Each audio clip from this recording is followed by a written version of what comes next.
নমস্কার, শুরু করছি আজকে আমি অনিকেত চট্টোপাধ্যায়। আজকের শীর্ষক মোদিজির নতুন শত্রু।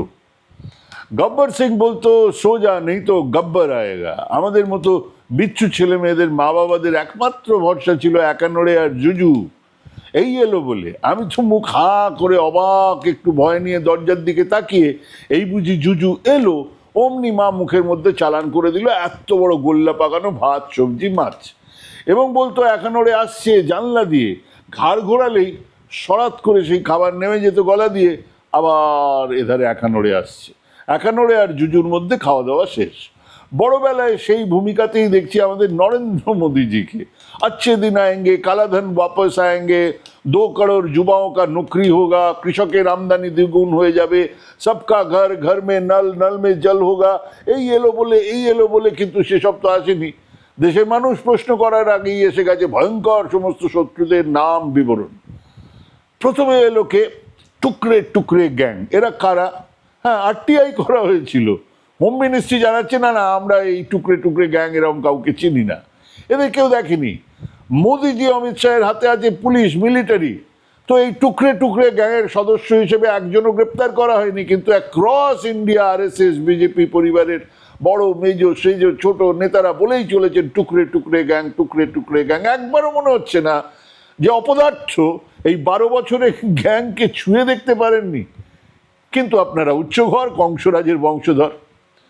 এরপরে এলো খান মার্কেট গ্যাং। অনেকে জানেনই না খান মার্কেট কাকে বলে, দিল্লিতে কোথায় খান মার্কেট। যাই হোক, এরা টুকরে টুকরে গ্যাংয়ের কি ধরনের আত্মীয় জানাই নেই, কিন্তু এলো। আজ অব্দি এদেরও একজনও জেলে নেই। মানে ধরুন একটা গ্যাং যারা দেশদ্রোহী, দেশবিরোধী, তো সেই গ্যাংয়ের একজন তো অন্তত জেলে থাকবে। 12 বছরের রাজত্বে তেনাদের হাতে পুলিশ, মিলিটারি সব আছে, কিন্তু এই খান মার্কেট গ্যাংয়ের একজনও জেলে নেই। এরপরে কাউকে আসতে হবে, দুটো তো পুরনো হয়ে গেছে বড্ড। এবারে এলো আরবান নকশাল।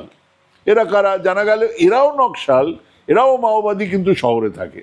এত ভয়ঙ্কর যে প্রধানমন্ত্রী একবার নয়, সেই 2023 থেকে বারবার এই আরবান নকশালদের কথা বলেই চলেছেন।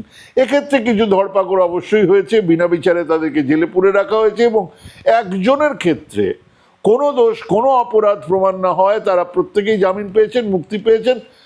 এর মধ্যে অশীতিপর চার্চের ফাদার স্ট্যান স্বামী জেলেই বিচারাধীন অবস্থায় মারা গেছেন, কিন্তু তার বিরুদ্ধেও কোনো অপরাধ প্রমাণিত হয়নি। মানে ওনার তৈরি করা শত্রুগুলো, জুজুগুলো বা ওই একান্নড়েরা তেমন বিশ্বাসযোগ্য হচ্ছে না।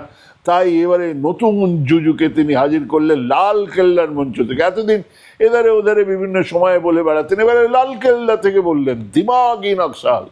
আসলে কদিন আগে যা ছড়িয়েছে, ছড়ানোর শেষ ছিল না। রাত 12টায় উঠতে হয়েছে। অতএব বুঝতে পেরেছে কোনো একটা মস্তিষ্ক থেকে এসব হচ্ছে।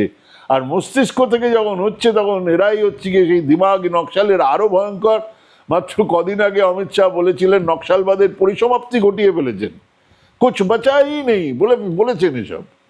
কদিনের মধ্যেই উনি যে লাল কেল্লা থেকে বলছেন সাংঘাতিক ব্যাপার, দিমাগি নকশালেরা সব নষ্ট করে দেবে। এখন ধরুন ভুলেও তো কেউ দিমাগি বজরং দল বা দিমাগি হিন্দু বিচার সমিতি ইত্যাদি বলবে না।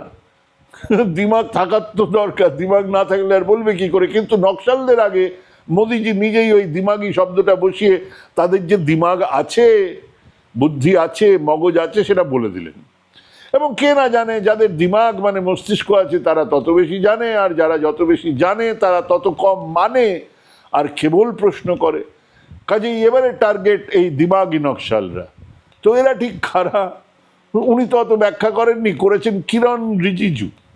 ইনি বুঝিয়ে বলেছেন যারা সংবিধান মানে না তারা দিমাগি নকশাল, আর যারা কাশ্মীর থেকে 370 ধারা অবলোপনের মানে উঠিয়ে দেওয়ার বিরুদ্ধে কথা বলেন তারা হলেন দিমাগি নকশাল। অন্তত দুটো কথা খুব পরিষ্কার বলেছেন। এখানেই কেলো আরএসএস এর গুরুদেব গোলওয়ালকার লিখে গেছেন যে কেন এই সংবিধানকে তারা মানেন না।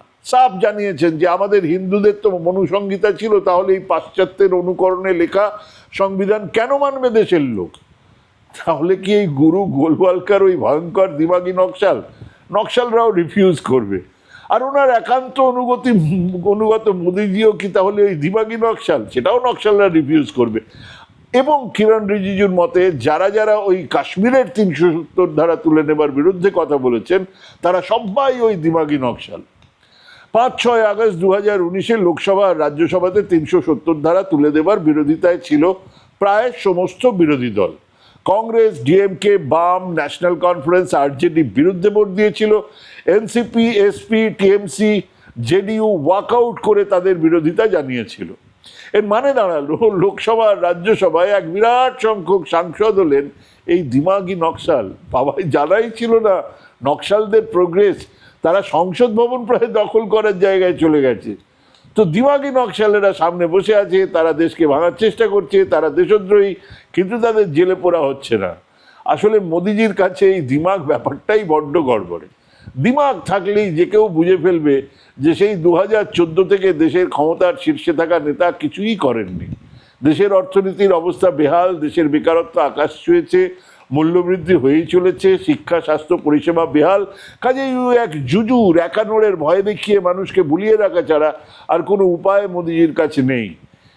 এবার 80 মিনিটের ভাষণে এই দিমাগি নকশাল থিওরি ছাড়া বাকিটা তস্য পুরনো কথাগুলোর রিপিটেশন।